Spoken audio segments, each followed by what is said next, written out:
حضرت فضیل بن عیاض رحمۃ اللہ علیہ ڈاکو تھے، اور نرے ڈاکو نہیں تھے، ڈاکوؤں کے سردار تھے۔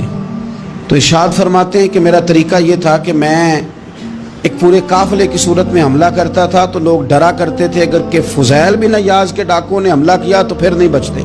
ایک دن گزر رہا تھا تو ایک قاری صاحب آیت پڑھ رہے تھے، لا تقنطوا من رحمت اللہ، اللہ کی رحمت سے کبھی نا امید نہ ہونا، ان اللہ یغفر الذنوب جمیعا، بے شک وہ سارے ہی گناہ معاف کر دے گا۔ آپ فرماتے ہیں میرے دل میں بات اثر کر گئی، ماننا ہے نا۔ جس نے نہیں ماننا اس نے 6666 آیتوں کا ترجمہ پڑھ کے بھی توجہ نہیں کرنی۔ آپ ارادہ کریں نا، آپ اپنی دل کی زمین کو زرخیز بنائیں۔ فرماتے ہیں میں فوراً وہ آیت سنی تو میں رویا، اور میں وہ حافظ صاحب کے پاس چلا گیا، ان سے اجازت لی، ان کے کمرے میں داخل ہوا۔ میں نے کہا آپ نے ابھی آیت پڑھی ہے کہ اللہ سارے گناہ معاف کر دے گا؟ تو جس بندے نے کئی سال ڈاکے ڈالے ہوں، بیٹیاں روتی رہتی ہوں پر وہ مال لے کے آ گیا ہو، مائیں واسطے دیتی رہتی ہوں پر وہ لوٹ کے نکل آیا ہو، اب جی اگر وہ بندہ بھی سچے دل سے توبہ کرے تو اللہ معاف کر دیتا ہے۔ تو آفو جی کہنے لگے میں کون ہوتا ہوں تمہیں کوئی تفسیر بتانے والا، میں نے تو قرآن کی آیت پڑھی ہے، میرا رب کہتا ہے لا تقنطوا من رحمت اللہ، تم نے مایوس نہیں ہونا، تم آ جانا، معافی مانگ لینا، ان اللہ یغفر الذنوب جمیعا، اللہ سارے گناہ معاف فرما دے گا، اللہ سارے گناہ۔ تو یہ تو اللہ فرما رہا ہے۔ فضیل بن عیاض کہتے ہیں میں نے کہا ختم ہو گئی بات، توبہ بھائی۔ واپس آیا تو وہ میرے ساتھ جو تھے نا ان سے میں نے کہا سردار نیا تلاش کر لو بھائی۔ اب ارادے بدل گئے، پروگرام کچھ اور ہو گیا، اب تو لوگ ہمیں تانے دیں گے، اب تو لوگ باتیں کریں گے کہ اوتھے کی لین جانا ہے۔ فضیل بن عیاض کہنے لگے بس بھائی توبہ کرنی، اب تم کوئی اور سردار تلاش کر لو، اور اوپر سے نہیں کہا، توبہ کی تقریریں نہیں کی، دوسروں کو میسج نہیں بھیجے، اور لیکچر نہیں جھاڑے، رو کے کہا، درد سے کہا، دل سے کہا۔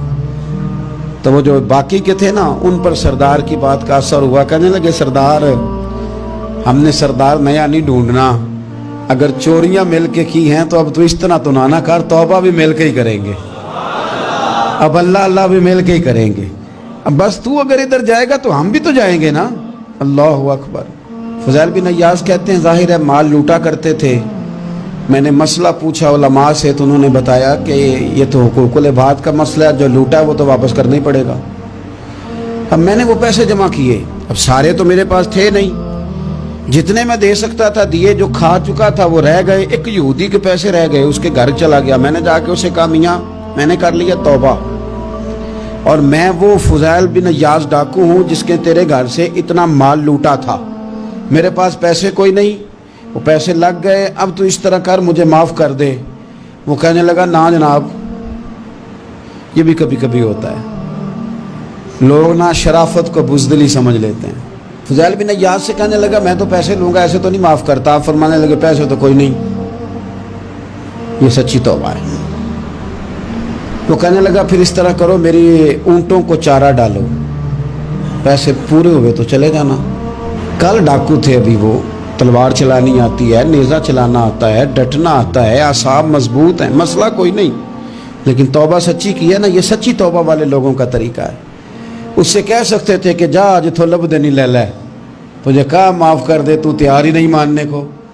حضرت فضیل بن عیاض کہنے لگے اگر اونٹوں کو چارہ ڈالنے سے تو معافی دیتا ہے نا تو میں تیرے اونٹوں کو چارہ ڈالنے کو بھی تیار ہوں، کیونکہ راضی اللہ کو کرنا ہے، اپنے ضمیر سے بوجھ اتارنا ہے، بندوں کے سامنے سرخرو نہیں ہونا، اللہ کے حضور ہونا ہے۔ توبہ کا مطلب ہے رب کوئی بارگاہ میں سرخرو ہونا، بندوں کے سامنے نہیں۔ حضرت فضیل بن عیاض سے کہنے لگے ڈالیں گے تیرے اونٹوں کو چارہ، کیوں نہیں ڈالنا۔ 2-4 دن چارہ ڈالا تو وہ یہودی ایک دن کہنے لگا کہ یہ نا ٹھیکریوں سے بڑی ہوئی تھیلی ہے، یہ تو ذرا اٹھا کے لا۔ حضرت فضیل بن عیاض نے اٹھا کے اسے دی، جب اس نے کھولی تو اشرفیوں کی بھری ہوئی تھی۔ تو آپ فرمانے لگے تو کہہ رہا تھا ٹھیکریاں اٹھا کے لا۔ کہنے لگا میں تورات بڑی پڑھتا ہوں، عالم ہوں، میں نے تورات میں پڑھا تھا کہ مسلمان جب سچی توبہ کر لیں گے نا تو رب ٹھیکریوں کو بھی سونا بنا دیا کرے گا، پھر یہ مٹی کے ڈھیلے اشرفیاں بنا کریں گے، تو میں نا تیری توبہ چیک کر رہا تھا, یہ اس میں میں نے روڑے بڑے ہوئے تھے, لیکن تو اٹھا کے لایا تو تیری توبہ بھی سچی ہے اور تمہارا دین بھی سچا ہے. اب اس طرح کر, معافی اس شرط پہ دوں گا کہ مجھے کلمہ پڑھا تاکہ میں